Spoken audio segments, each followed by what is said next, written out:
Brought to you by Express Care Health and Skin Center. Get in, get out, get better. Welcome back. If you're just joining us, we are talking about brittle bones, osteoporosis. Express Care's Dr. Jitka Lom has been talking about how to prevent the disease and the importance of strengthening one's bones. Now let's get to some of our viewer questions, Doc.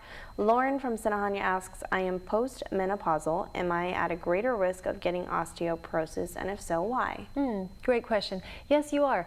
As your hormone levels drop, especially estrogen, those cells that we were talking about in your bones are not as responsive, and they don't build up as much bone. So the ones that are breaking it down, work overtime, and there's an imbalance. So yes, after menopause, that's when the biggest bone loss occurs for women, and they lose most of their bone that they're going to lose in the first 2 years after menopause. So if you're coming right to menopause time, that's when you've really got to get going with your exercise, your supplements, and strengthening your bones. Now, Norma from Laddie Heights asks, can osteoporosis affect my height?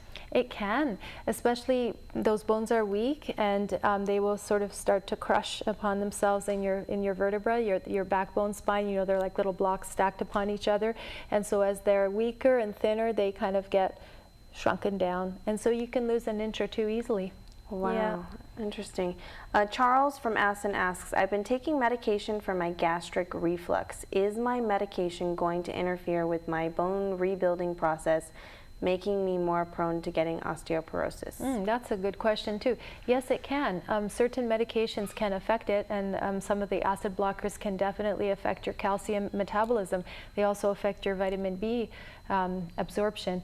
But another medication that is commonly used is steroid medicine, something you might have heard about, prednisone, for various and different conditions, asthma or lung disease and so on, and that also thins your bones quite rapidly. So if you're on those type of medicines for any length of time, you need to protect your bones.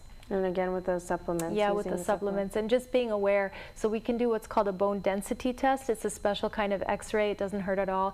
They take a special x-ray of your hip and of your spine, and they can measure the density of your bones and compare it to average person of your age, and then they can tell you, oh, you're average or you're below average. Rarely people are above average on their bone strength. Okay.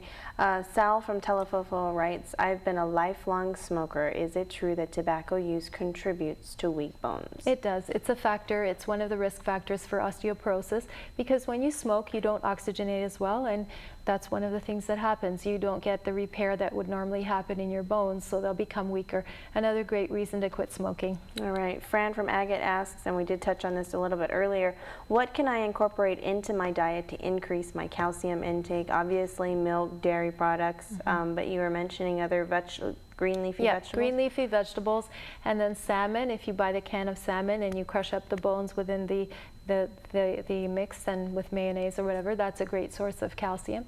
And then an easy way to do it is just with supplements or fortified foods. So what if you take the bones out? Then you're not getting this much calcium. Not as much, because I always take them out. All right, Joyce from Dededo asked, how many calcium tablets should I take on a daily basis? And I'm assuming she's an adult. Sure. As an adult, about 1,200 milligrams of calcium, along with 400 milligrams of magnesium, will be very helpful, and about 1,000 international units of vitamin D. Those three things would be very helpful for your bones. All right, anything else that you'd like to leave our viewers with regard to osteoporosis, preventing it if you have it, anything? I think just being aware, especially for children, being aware that you need to help them get strong bones through exercise as well as their diet. A lot of our kids sit around a lot watching TV or not playing enough sports, so we need to get them up and moving to get their bones strong, so when they're 25 and up, they'll have a great bone mass and they won't have the problems later on in life. Absolutely. Get them away from the TV and outside. Thanks, Doc, for that.